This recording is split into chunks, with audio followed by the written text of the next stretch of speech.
Hello दोस्तों, I am नवीन और इस वीडियो में मैं करूँगा क्लास 10th का क्वेश्चन जो कि मैंने चैप्टर पॉलिनोमियल से लिया है और सीबीएसई ने इसे 2012 में पूछा था।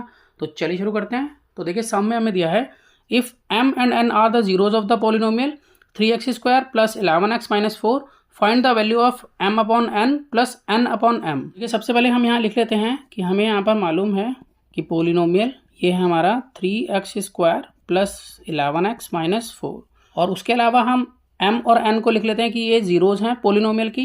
तो मैं यहाँ पे लिख लेता हूँ कि m and n are zeros of given polynomial.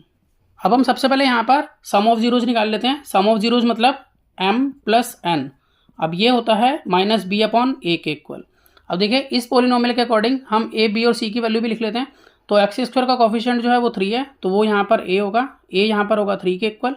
अब b जो है वो x का कोफिशिएंट होगा जो कि है प्लस 11, तो b जो है वो यहाँ पर 11 के इक्वल होगा और c यहाँ पर है माइनस 4 के इक्वल, तो हम c लिख लेते हैं, ये है माइनस 4 के इक्वल।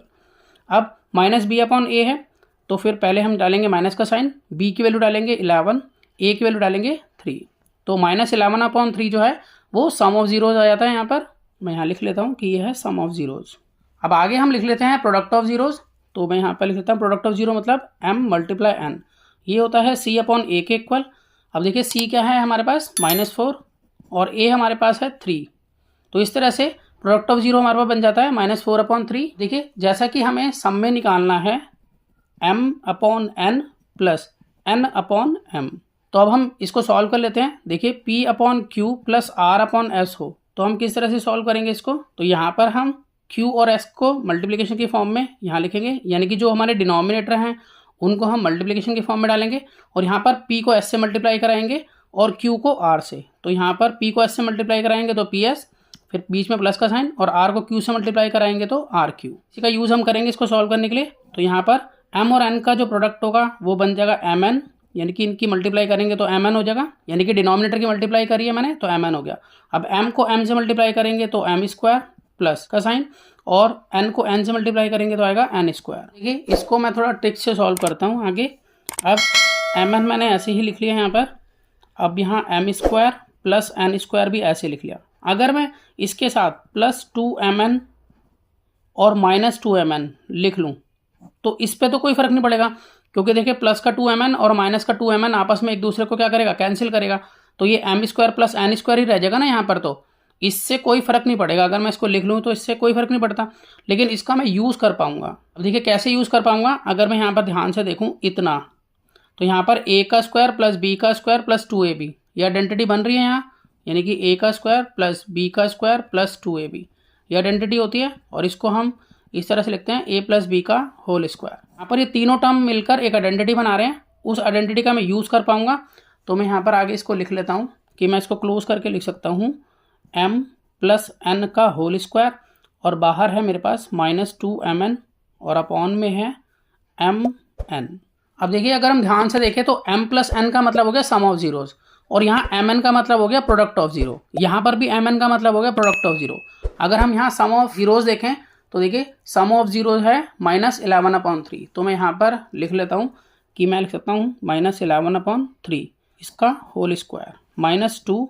अब mn का मतलब प्रोडक्ट ऑफ जीरो, तो प्रोडक्ट ऑफ जीरो है -4 अपॉन 3, तो मैं यहाँ पर लिख लेता हूँ -4 अपॉन 3। अब इसके लिए मैं डिवाइड का साइन डाल देता हूँ यहाँ पर, और फिर mn मतलब प्रोडक्ट ऑफ जीरो जो कि है -4 अपॉन 3। अब देखिए यहाँ पर इसको सॉल्व कर लेते हैं। इक्वल टू -11 का स्क्वायर हो गया 1 to 1 प्लस में, और 3 का स्क्वायर हो गया 9, फिर माइनस माइनस होता है प्लस, तो यहाँ प्लस का साइन, और 2 4 जा 8, 8 अपॉन 3। अब बाकी एज इट इज तो डाल लेते हैं, डिवाइड -4 अपॉन 3। तो पहले हम इसको सॉल्व करेंगे, तो मैं यहाँ पर ब्रैकेट डाल देता हूँ कि पहले हम इसको सॉल्व करेंगे बाद में इसको।